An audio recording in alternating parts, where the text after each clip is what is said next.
Hi, welcome Costa Rica. Ben, how you guys doing? Doing good. Good deal. You both through?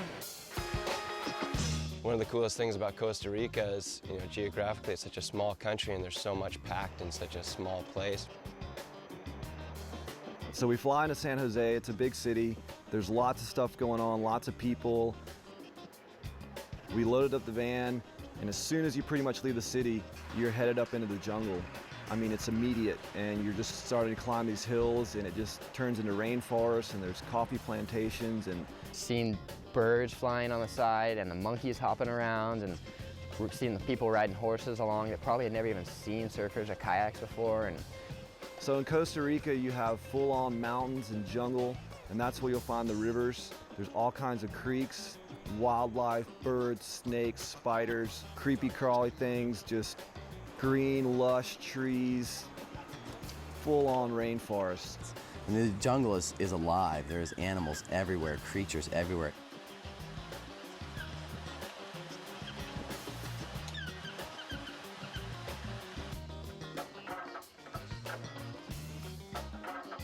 It is like the Wild Wild West, you know. It's just, you're always waiting for the unexpected. You want to relax, but if you do, that's when you step on a stingray. I'm pretty much scared to venture into the jungle without some kind of snake boots. I mean, you need a machete to get through it. I've never really paddled in a jungle, like a true jungle setting before. The river's paddling here, you know, you're kind of on paddling down a river and you look to the banks and all you see is like dense jungle. And that's not something that I've really been exposed to before. The rivers come down these drainages and then they hit a section of hard rock, which forms waterfalls. So it's awesome just to be able to cruise around and look for the hard rock, and bam, all of a sudden you got a slide with a waterfall and everybody's freaking out, running around, trying to go down at first. It's a good time. You're kind of coming down the other side of the hill or the mountain, and you see the beach and the ocean out there, and it's really pretty, really beautiful. And then you kind of drop down into the beach, and then again you're in a completely different environment. Palm trees and sandy, beautiful beaches and sun setting, and it's just really cool. you go to Costa Rica, you get to go surf perfect waves by yourself. There's no one in the water. It's clear, it's clean. The people are awesome, the waves are good. They say pure vida down here. It's the pure life. It's just a spirit of just go with the land, live off the land, do your thing. And it's awesome, the feeling we've gotten about that down here. You're gonna go out and just be in the water and be amongst the animals and the dolphins and the waves and the wind in your hair and the water blowing in your face and dropping in and getting shacked on a wave. Just the feeling you get, that to me is soul. My name's Ben Selznick. I'm down here in Costa Rica, having a beautiful time. I'm Brendan Springstead, and I surf. I'm definitely not a surfer. People always ask me, are you a surfer? I'm not a surfer. I surf, I'm not a surfer. I'm John Kiffmeyer, I'm the jack man. I like to jack up the truck, crawl underneath it in the middle of the dirt and mud. We have another Montana kayaker on the trip named Aaron Loft. Lofty, that guy cracks me up without even knowing it. And then you have Matt Rusher, who I've known actually for a long time. Hi, my name's Matt. I like them thick and round and juicy. Rusher's a funny guy. He kind of reminds me of the guy from Office Space that's, you know, jamming out, you know, the white guy jamming out to the gangster rap music. You know, he's just kind of funny that way. Ben, he's been a good friend, but I haven't spent much time with him, and I didn't know how big of an amper he was. The guy just freaks out about everything, wants to go, go, go, go, go. He doesn't want to do anything for what we need to come down here for. He just wants to go. So can we go surfing now? Go, go, go, and just freaking everybody out. Everyone's stressing because of him. It's been pretty funny. Can we go surfing now? Can we go surfing? How about now? Like, so bad, I could just lose it and amp out and go surfing. You have Jiffy Kiffmeyer, or John Kiffmeyer. I don't know Jiffy that well. He's only come about since the advent of this trip, so I haven't gotten to know Jiffy real well, but I think he's a pretty good guy. If you get to know him well, he's kind of an ass at first. You just want to sock him. How do I describe Lofty? He's lofty. We kind of have to keep an eye on him if he ever left the vehicle. He just kind of disappears. So we ended up you know, having Lofty watches. And Wait. Where's Lofty? Move, Lauren. There's Lofty. Where's Lofty?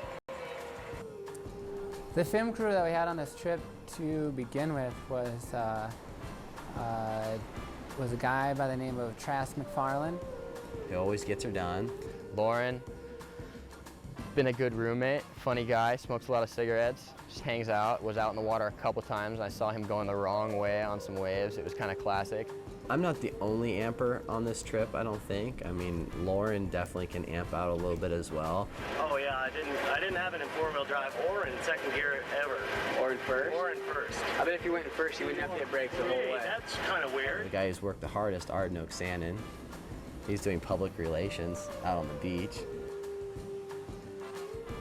Met up with Arden halfway through, so we kind of had the whole trifecta towards the end of the trip. I actually had a really great time seeing them all together, because Lauren had told me about Trask and Arden had told me about Lauren, and you know, but I've never experienced the three together.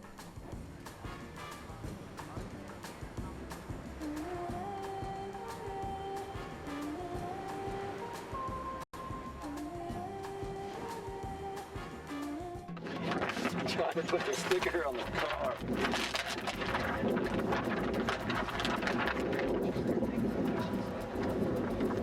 Look straight.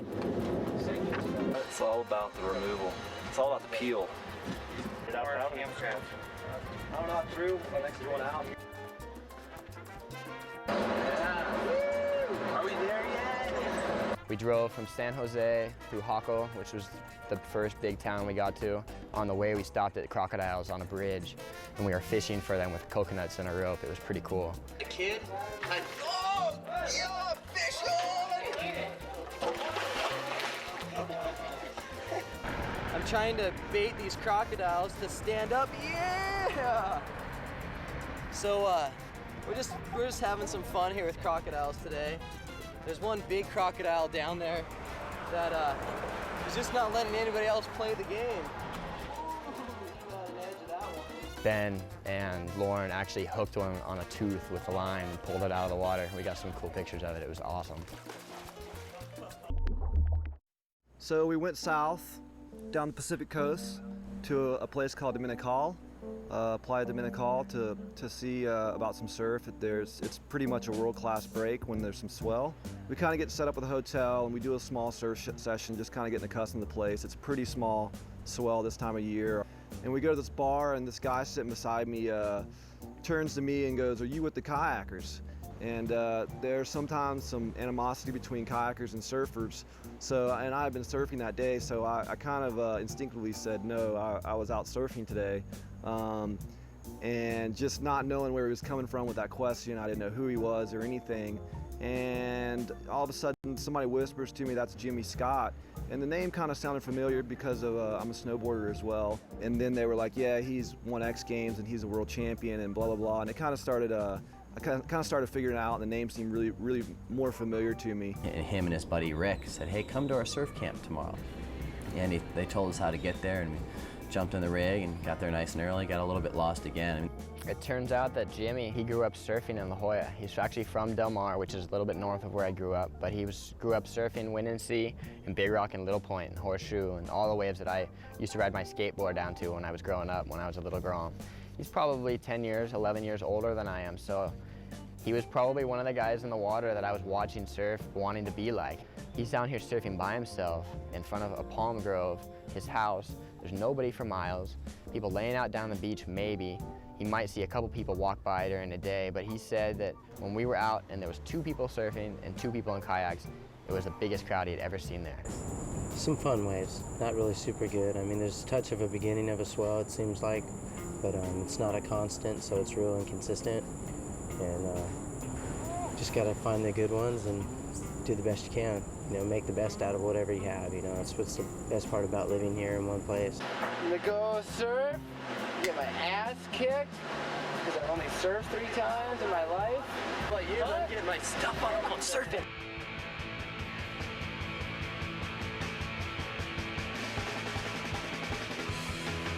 Ocean kayaking, you know, it's definitely looks gnarly.